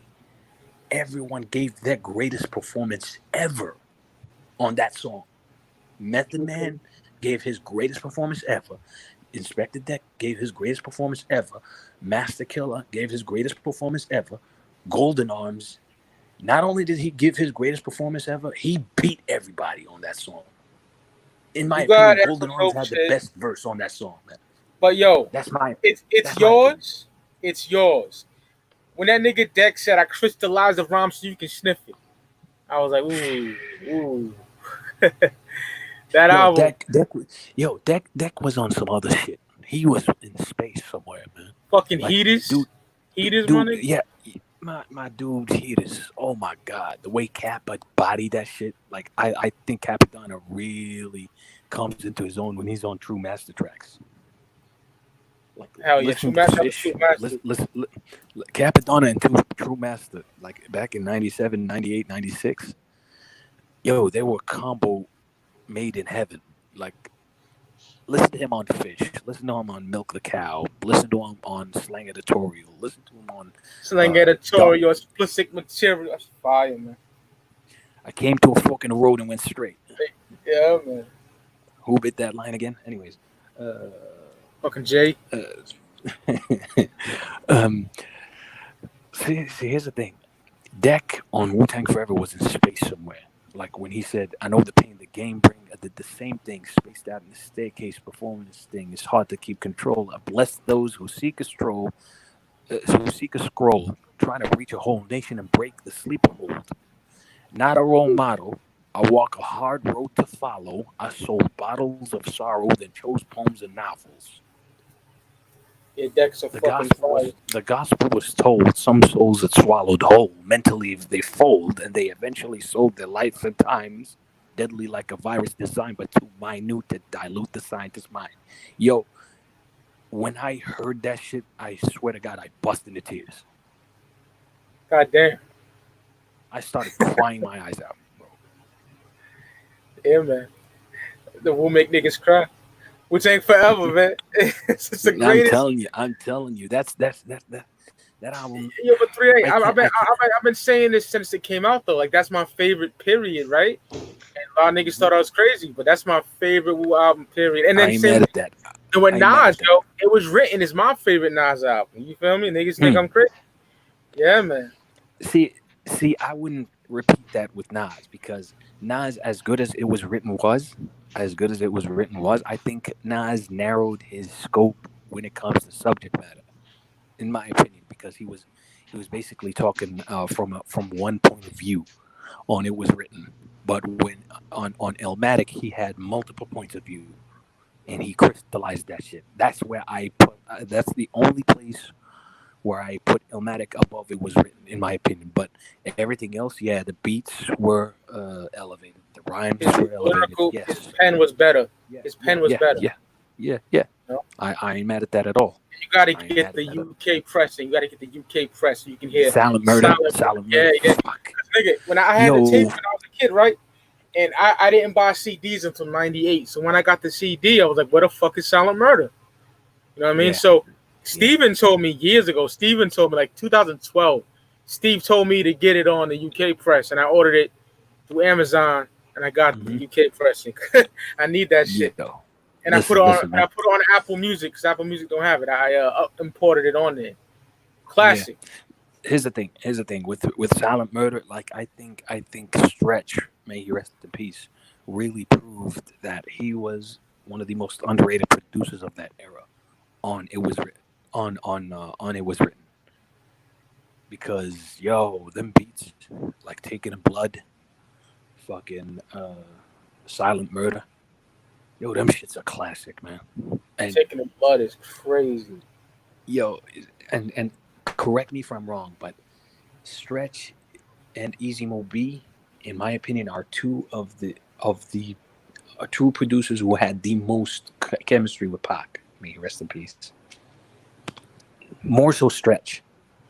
Yeah, it's like speaking for my niggas era. Yeah, man. Like Stretch gave us pain, man. Just think about that shit. Think about how many classics Stretch produced. Holla If You Hear Me, Pain, Taking in Blood, Silent Murder. Man, he was taken from us way too soon, man. I agree, man. Yeah, I killed like in 95? Mm-hmm.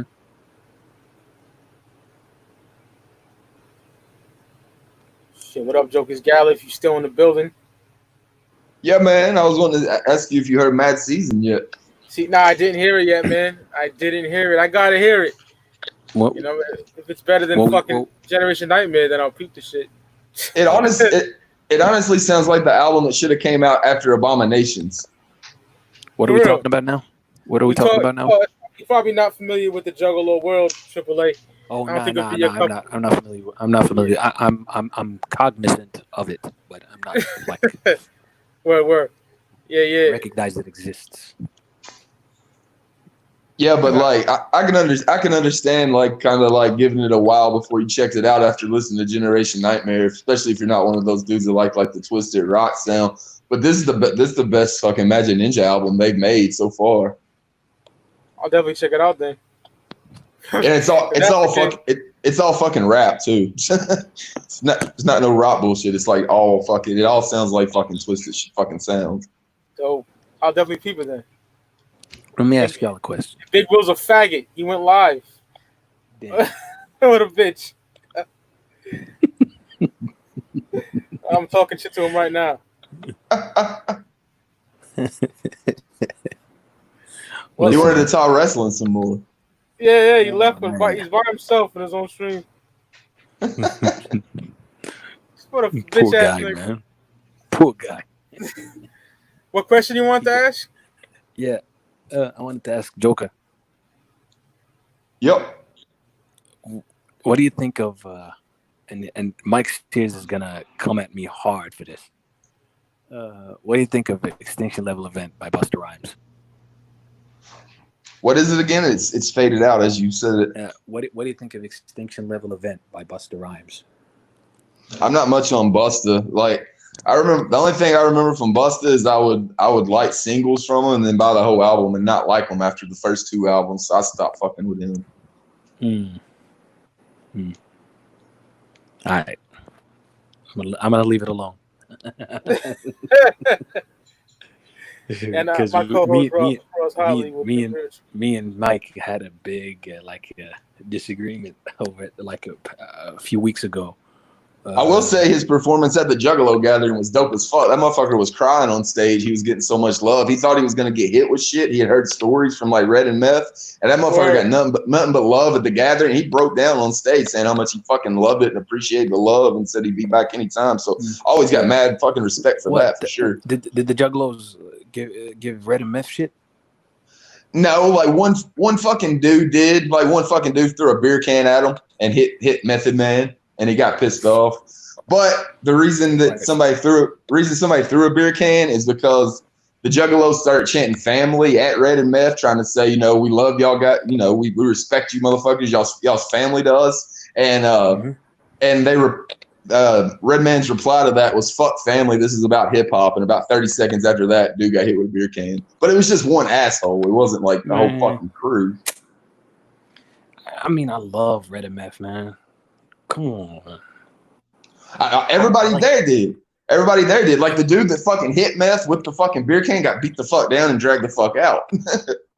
But like, I hope that didn't stop the show though. I hope that didn't. No, he kept going. No, they fucking went harder. Like it was almost like they were kind of sleepwalking through it. They kept saying "what up" to Illinois and shit, and like everybody from the gathering kind of converges on Illinois. They're not from Illinois, so it's kind of like they were kind of just sleepwalking through it. And then when that happened, they hit a whole nother level. Like they amped it up to level 11, and their performance got fucking even better. Here's the thing with Red and Meth. I'm personally like Method Man, Be Real, Guru, and Redman, to an extent Prodigy of Mobb Deep. Those five, if it wasn't for them, I wouldn't be a hip hop fan. That's fucking dope, man.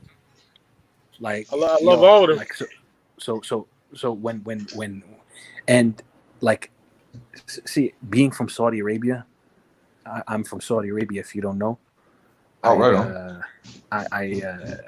experienced hip hop differently. So I got introduced to Meth before I got introduced to Redman, and I got introduced to the latest shit before I got introduced to the earliest shit. Oh man! But I wasn't listening to their later shit. Like when I got introduced to it, because who out here likes to Cal Zero, the prequel, right? I can imagine that because people that like trash to me. People that like ICP that live in Canada can't fucking get ICP CDs in fucking Canada. So I could imagine trying to get them in fucking Saudi Arabia. That would probably be nuts. Yeah, listen. So basically, Method Man. I remember the very first time I heard "All I Need" off of the Liberty Series Stories soundtrack, and I've been hearing Meth like before that. Like Method, like the very first hip hop song that I ever heard, and I've already told Mike Sears this, is the Monstars anthem off the Space Jam soundtrack. Right on. I was 10, and that was my very first exposure to hip hop. Some pretty good fucking MCs on that song to be introduced to hip hop through. Yeah, that shit blew my fucking mind. Busta Rhymes is one of them. but I can't front. I didn't understand a goddamn word he said on that song. But I remember connecting with Be Real and Meth the most. And then I would get like reacquainted with them through video games, not through music. Like through their contributions to video game soundtracks. You understand what I'm saying? What's your favorite Cypress Hill album, man? Talking to me? Both of y'all. If you're into Cypress Jokers. Cypress Hill 4. Oh man, that's a rarity, my nigga. Because me and my co-host Russ Hartley always say this: no one gives love to Part 4, Volume 4. You know? Man, Cypress Hill 4 is the most complete Cypress Hill album. My favorite is Temples of Boom, but that's right next. That's right after it. Right after it. In my opinion, it goes in reverse chronological order. Like from the first 4 albums, I'm always gonna put the first 4 albums above everything else they did. Right? Same. So among those 4, it goes 4, 3, 2, 1 for me.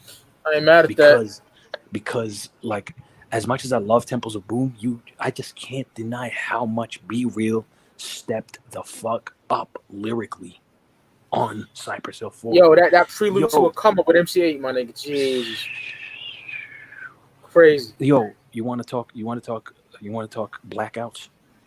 Listen to Clash of the Titans. Listen to Lightning Strikes. Listen to Looking Through the Eye of a Pig. Listen to fucking IOX. Listen Tequila to Sunrise. That shit's nuts. Tequila Sunrise. Fucking what was that called? We Gladly Present to You. Was it? What was it called? Feature presentation. And also, there's another cut that was supposed to be on Cypress Hill 4 that didn't make it for some reason. It's called Rags to Riches. You ever heard that shit? Never heard it, brother. Listen to that shit, man. If you like Baron Ricks and Be Real and Chase Infinite together on a track, if you love those three on the track, that's the.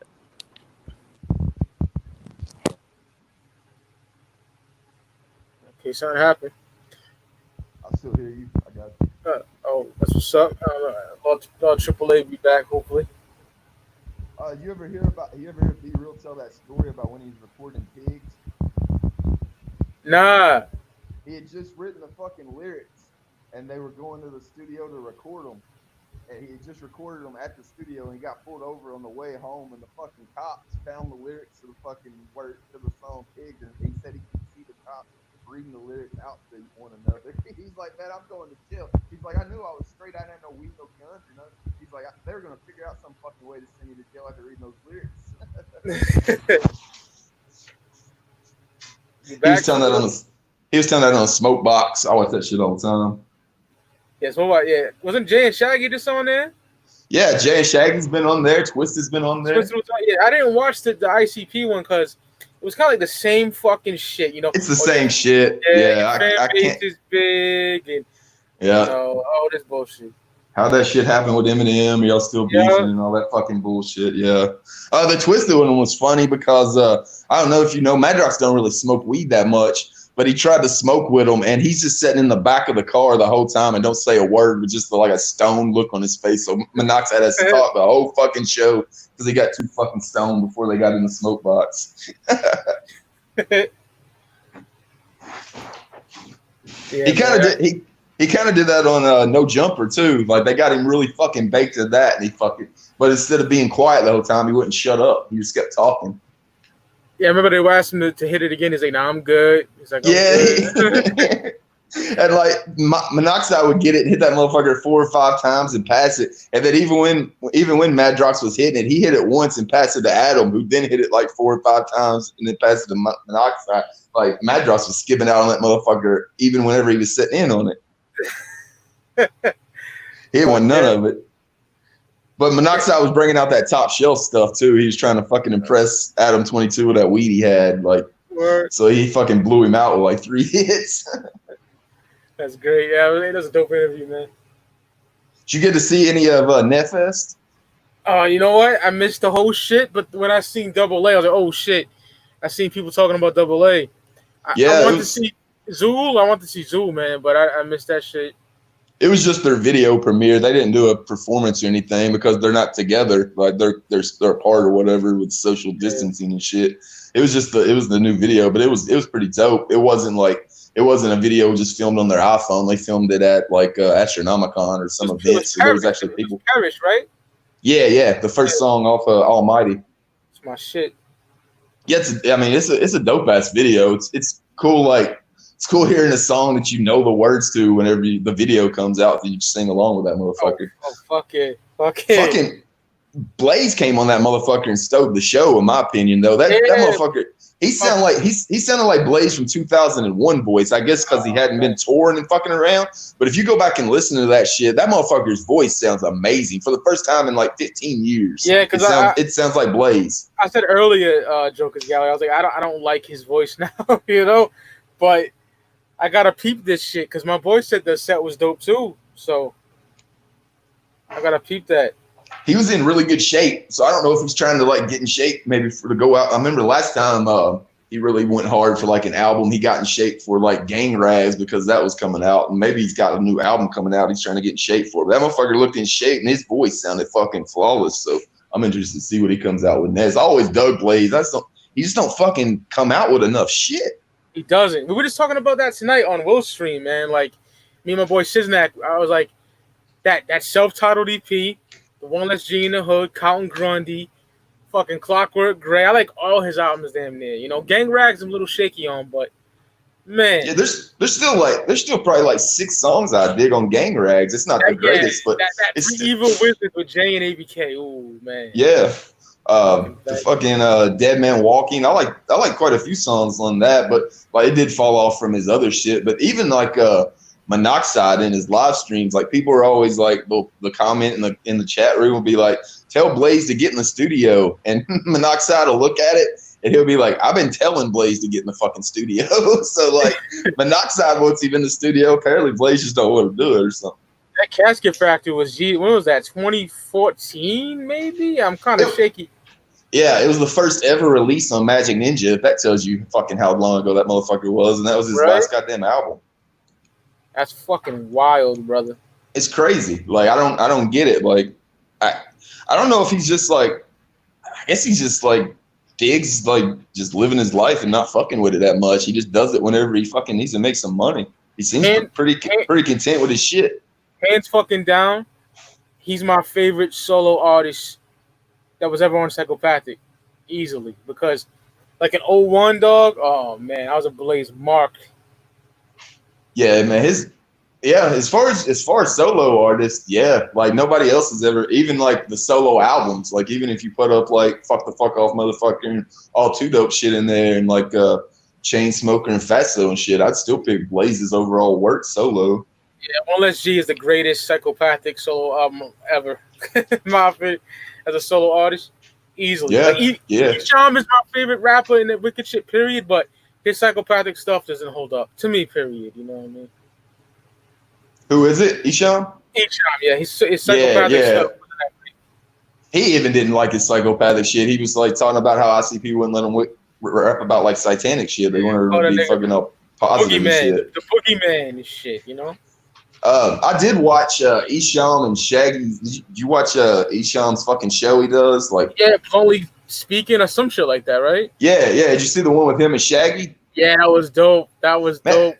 They got a really good chemistry together. Like, it seemed like they were fucking like really tight. Like, you can tell when Shaggy liked somebody or just pretending to like somebody because he talks a lot more. And he was super open with fucking Esham like they were boys. It made me want to like fucking hear a fucking Shaggy solo record produced by Esham. I would like that shit. Hell yeah. Fuck yeah, and let Shaggy fucking scratch on it and shit. I don't want Jay involved because I love Jay, but if Jay gets involved, Shaggy's gonna fall into that fucking role that he knows, where he's just yelling in the background and shit. I want it just to be fucking Esham and Shaggy. That'd be fire, man. Fuck yeah. I didn't know they were that tight. I thought because it's always E and J and shit, but like they seemed like they were fucking just as close as Jay and Esham. So I was like, man, I want to hear them two motherfuckers work together. Shaggy talking about his vinyl collection and shit. That was dope. Yeah, I'd like to see him. Like, I know on his channel they're trying to fucking like figure out things for him to record while they're all fucking quarantined. I'd like to see his fucking vinyl collection. I bet like a lot of juggalos would like to see that shit. Oh yeah, same here. He's always talking about like all the underground fucking like Detroit hip hop like albums that he had that were only like 50 of them were pressed. I remember when he was on Narwhal, they would give him like fucking you know what Narwhal is, where he kind of holds up like fucking like music and it's kind of related to like your area or whatever. Yeah, Nardwar. Yup. Yeah, and everything fucking random that fucking Nardwar fucking held up for Shaggy. Shaggy be like, yeah, man, I got that fucking. He's like, I ain't got the whole fucking one, but I got the single and I got that and I got the acapella and the instrumental. So I'd like to just fucking see because if he's been collecting since like 92 and shit, like before people was collecting vinyls again, he probably got like some shit worth thousands and thousands of fucking dollars. Like hip hop from the fucking 90s, like that original vinyls, those fucking things are ridiculous. Yeah, they are. They're nuts. I just started collecting vinyl, and I got like all the reissued shit. Yeah, you got to on fucking classic hip hop. Classic hip hop, you can buy a goddamn car for what some of those fucking albums go for. Like you can legit buy an automobile. Right? Yeah, man, I was saying earlier too, like my most expensive shit is like probably the Esham and Nada's collection I got, and the Rap A Lot, the Houston Rap A Lot shit. Yeah. Got a lot of out of print albums, man, but that's my pride and joy. And of course, all the psychopathic stuff. Yeah, I can't believe how much that shit goes for now. Like, I was just like peeping out some psychopathic museum posts and like just like shit you could pick up, like say just off the top of my head, like Boondock South of Hell. That motherfucker goes for like $50 because, you know, only a couple thousand were pressed up then because CDs weren't really selling that well, and that's all that were fucking made. Yeah, all the Boondocks albums are out of print, dog. All of them. Crimson Creek is my shit, though. That's my he's another dude that he kind of fell off once he left Psychopath. I think Jay really had. God. I think Jay really had the grasp of that character and like that sound, like and especially on Crimson Creek. Like Jay, what Madrox was to Blaze on One Less G in the Hood, Jay was to fucking Boondocks on fucking Crimson Creek. Yup. Harvest was amazing, but Crimson Creek was his like magnum opus in my eyes. Like Death of a Hater, I was telling my nigga Siznak, that's one of the illest Jamie Madrox verses. I was gonna say that's my favorite Madrox verse, like out of any. It's fucking nuts. Shit is nuts, bro. I remember whenever that song dropped, like the way I first heard that song. I don't know if you remember this, but back in the day, like some like juggalettes used to fucking lip sync the fucking songs and put their fucking video up. I remember that shit. Yeah. Her name was like Sparkly or something like that. Sparkly the Juggalette or some random shit. But they get like fucking 50,000 views. And I worked at a bar and just people knew I was a juggalo because I had tats and fucking would rip like a hat or something. And like just a dude that ain't even a juggalo fucking brings up this fucking video because it's a fucking hot chick on YouTube at the time. And like he's like, you ever seen that? And like I'm listening. I'm like, check it out the chicks. And then that fucking verse comes on. I'm like, God damn, that's like the best Jamie Madrox verse ever. I've got to fucking figure out where the fuck that came from. I ain't gonna figure it out by this fucking chick's YouTube channel. But that chick had more fucking views than the Psychopathic video. She did like past the axe and shit, if I can remember correctly. Yep, straight up. Twiggy, that's what it was, Twiggy. So shit, yeah, because I came in the internet game late. I said this a lot of times on the net. I didn't get a computer till like 09, you feel me? And Crimson Creek came out, 08? Somewhere, 08. Yeah. So that's when I seen the shit. Yeah, I've always been slow to the computer game. Like back in the day, like back in the day before cell phones, I never even had a computer. I had web TV, and that was it. All those Juggalo sites that they name on .com, I never went on. You know what I mean? Like I came in the game late, bro, like real late. Oh yeah, like I didn't get a fucking iPhone until 2009. So like I'm right there with you, and not jumping back into it like after the initial internet, like pre-cell phone. I didn't jump back into it until 2009 either. So yeah, I know what you're talking about. There was like all kinds of just random shit out there. Like I think Boy Blue was fucking posting shit already by then. Yeah, that's when Blue was dope. When he actually made content that was worth seeing. Yeah. And plus, he was the only one doing it, so like there wasn't like anybody else to watch it and judge his against. And since then, there's like been people that are better at it that's come along. But like back in the day, like Boy Blue ran that shit. Yeah, Blue's the first Juggalo I ever seen on YouTube. You know what I mean? Other than those chicks that I was talking about, I think like he's the first like Juggalo I ever seen that was just talking to a camera. Yeah. Because I wanted to see what I put Violent J the Shining review. And that's how I seen him. The first time I ever seen him. Yeah, he gets a lot of hate, and from what I can tell, rightfully so a lot of the times. But like, you always give him props for that. That motherfucker was on there fucking early as shit doing it. Real early, the first ninja I ever seen, bro. And like recently, it seems like most of the fucking like Juggalo shit is shut down. Like I used to like really dig fucking Murder Mayhem show. He don't fucking post anything. We were on a stream with him. Me and Rome was on a stream with him. I would say 2 to 3 months ago, maybe. Yeah, I ended up coming on later on in the stream, and he ended up not wanting to post it or something like that because it wasn't about Juggalo shit. We was just talking like homie shit or whatever, and fucking I don't think he ever posted it. But that's the last I fucking heard of that motherfucker. Yeah, man, I never be seeing him anymore. That's my dude too, you know. Yeah, like I thought him, and like Rome Bone, like y'all three were the fucking like ones I always went to look for fucking shows. Like now it's just you and Rome. Yeah, I appreciate that, brother. You know, like oh yeah, always, man. Like always always see your like whenever it comes up in the fucking like feed or whatever, it'll say like something either when it's fucking gonna be live or whatever. If you're gonna be live, I'll set something so I can try to like be on there for it. If not, I always see it whenever it comes up in the like replay. And like your shit's always entertaining, even if it's not Juggalo shit, even if it's something that like I just fucking like bumped like in like '95 and haven't fucking thought about that fucking rapper since then. Like your knowledge and your homies' knowledge like keep me interested and like I learn knowledge from it. Yeah, and I want to do more Juggalo shit on here too. Like I want to do like maybe top 10 Zeus songs with Luke the Goon, or top 20 Twisted songs with you and Roan and Robbie from Twisted History. Something, Luke the Goon's the dude I've been watching since I've had to find somebody to replace the Murder Mayhem show. I really dig his content too. He knows his shit. Yeah, he's cool as fuck. He's in the chat right now. Oh, what up, Lou, man? I always comment on there, so I'm sure I watch your shit. But hell yeah, keep it up. Put some more out. I'm always digging for fucking because there's a lot of it that I just can't watch. Like, not even if it's just about the beef stuff. Like a lot of it's just bad fucking YouTube. Yeah, I agree. So, I don't want to say no names, but I niggas they know they are. But it is. Whenever I come across people that are actually going out there and like, it seems like they put more thought into it than just turning the camera on and putting play. Like anytime I see like that, I try to check them out. And like, it's really fallen off since like 2017 when the beef and everything was popping off. Like everybody was jumping on YouTube because they were getting like 5,000 views on like every post they had about beef or whatever. But now, man, like I said, it's like you, Roan, Luke, and I watch Echo Side Fiend, who he doesn't put out.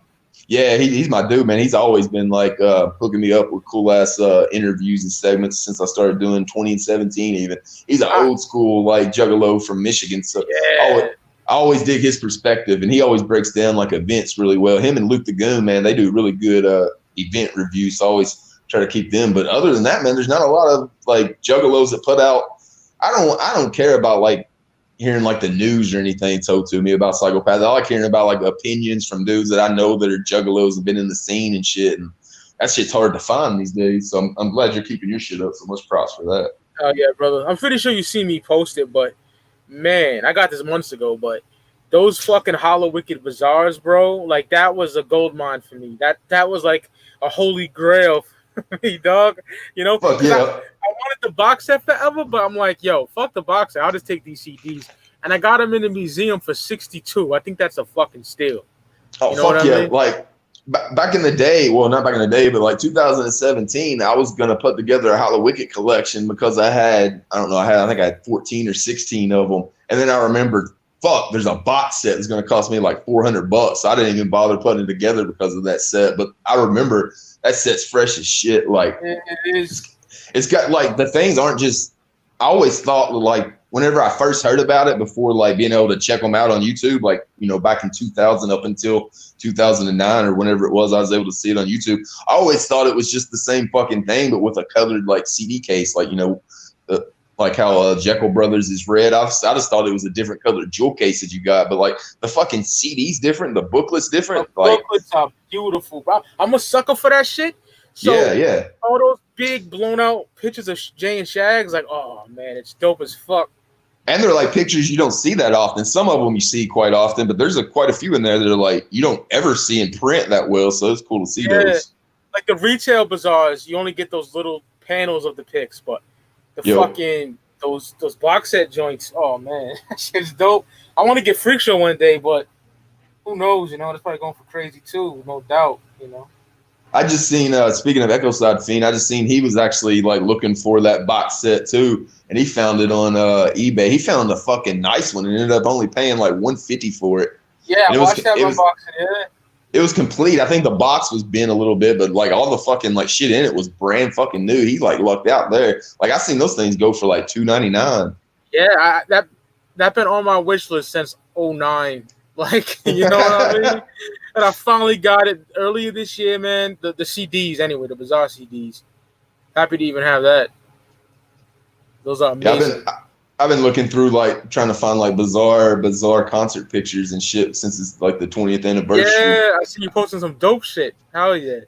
Yeah, I just do the technique where I like search shit and then I put Angel Fire or Tripod or GeoCities and it takes you to like fucking old ass Juggalo fucking websites that ain't been updated since 2001. But they got some fucking fresh ass pictures that ain't nobody seen in fucking 20 years. Psychopathic traders and shit. Yeah, like shit that was back in the day. Like yeah, a lot of the fucking pages. It does. It has their stash page. It'll have like a guest book. Remember those back in the day? Yeah, man. Like it has guest book. It has like a little counter at the bottom to say like 81 people's been here or whatever because ain't nobody fucked with that motherfucker in like 20 years. But it's got some fresh ass fucking pictures that like ain't nobody seen. Whenever I was putting together 2017, when I got to classic. Appreciate it, brother. Whenever I got to the 6 Jokers card era, that's what I did is I went back and tried to find Juggalos like prediction for the 6th, and there was some gems in there, man. Like there was actually one ninja that said it was going to be called Shangri-La, and there was other people's that it's had mentioned that it was going to be called like Hell's Wraith. So there was ninjas that was like pre it coming out, it was kind of on the track of it, and that was cool to see that they were still up there. Y'all never forget when that fucking was coming, man. Hatchet Rising. They showed the silhouette, but my boy PJ Paul Gannon, shout out to him if you're out there, homie. He went on InsaneClownPosse.com and he actually bought the school. I was a sophomore, 2002. Yeah. I was 17. He bought to school the actual picture of the Wraith, and my mind was blown. Oh shit! Hell yeah, that's first. Yeah, hell yeah. And we went to go get that November 5th, 02. Skipped fucking school to get it. Fuck yeah! I love Shangri-La, bro. I love Shangri-La so much. Whenever Jekyll Brothers came out, my cousin was a senior in high school, and we painted up to go get it and shit. We went to Winn-Dixie first and picked up fucking Faygo 20 ounces. That's the only place you could get them in Owensboro back then. And then went to the mall at like 9 a.m., faces painted, like listen to the album. He went back to school like with his face painted. Just rocked it the rest of the day. Yeah, that's like I said on your shit, man. That's the first time a card came out since I've been down. With Jekyll Brothers, you know? Yep, me too. First show. Yep. Like I got down, the first thing I ever remember seeing, like the first time I ever heard ICP was, if you remember emails back in the day in like circa, I don't know, 1996, 97, it was real popular. Like people like changed the background of color of their emails and put like certain fonts, and then they would have music playing in the background. And I heard like a 30-second clip of Halls of Illusion in 97. That was the first time I'd ever heard them. And then I just happened to be watching MTV whenever Shockumentary came on, like the live play first through.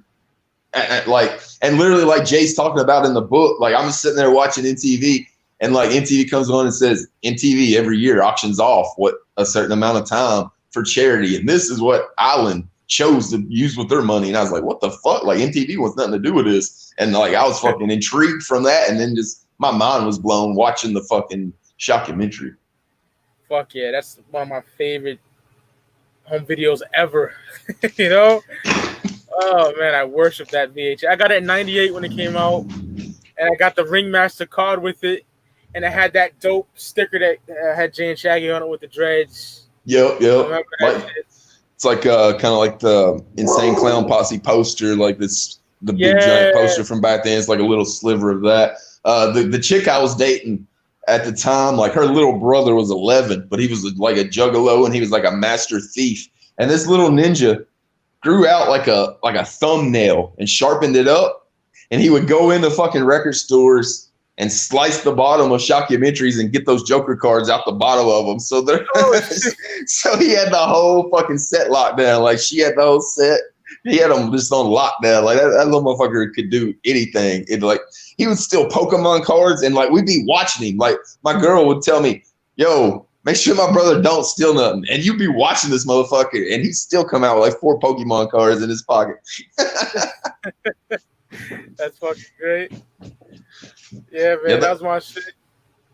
That shit back in the day, it was definitely like if you jumped on before the 6 came out and you were able to experience any of that shit, it'll never be duplicated. So like anybody that ever got on before that, like, it's got to be like fucking thankful. Oh yeah, man. I'm blown away by the amount of people now that like I'll watch their videos and they know their shit, and they're no doubt in my mind fucking juggalos. And they say they fucking didn't hear of ICP until 2008. I'm like, holy shit. God damn. Like I didn't think it never really registered to me that there's still juggalos picking it up at 2008 and going just as hardcore as we did back in the day when we first picked it up. But it is, which is fresh.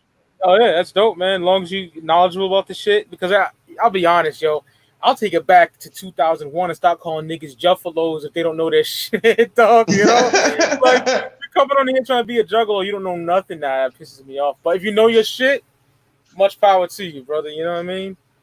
That's what me and Rome was kind of talking about, like that whole anybody's accepted at the gathering family like marketing plan kind of blew up in our faces. As fresh as it sounded, we got a lot of fucking weird ass people that aren't fucking juggalos that now get identified as juggalos because of it, and we've been fucking paying the fucking cost of it for like 8 years now. Yeah, man. Like motherfucker just go there for the drug bridge and hog rock, whatever the fuck was down there. Like I was at the first motherfucking gathering, so I know exactly how that shit was. There wasn't nothing but weed at that motherfucker. Like it was nothing but weed there, and every fucking person in that crowd could sing every song that ICP, Twisted, the Riders sang that fucking day. And then I was at the 10th gathering, and like you could tell because like the 10th gathering is right whenever that Family Underground or whatever it's called came out, that DVD, and like and it got. Like, not only did it get like tons of views on YouTube and all the DVDs, like then the fucking gathering video infomercial blew up, and like people started hearing about it that weren't juggalos. And like I'd say at the 2010 gathering, it was 10% non-juggalos, and you could tell. I mean, you could obviously tell like 1 in every 10 people, like you could just tell they weren't fucking juggalos. And then by 2000, that was on the 10th, the 10th gathering, 2009, whenever they dropped the Bang Pow Boom. Then by 2010. That's whenever like Saturday Night Live and everybody had picked up on it, and it was probably 30% non-juggalos, and like those people that were there that were the 30%, like they're juggalos only because they like going to the juggalo gathering to get fucked up on whatever drugs they can find for 4 days, and like whenever that's your definition as a juggalo, you're not a juggalo, you're a juggalo.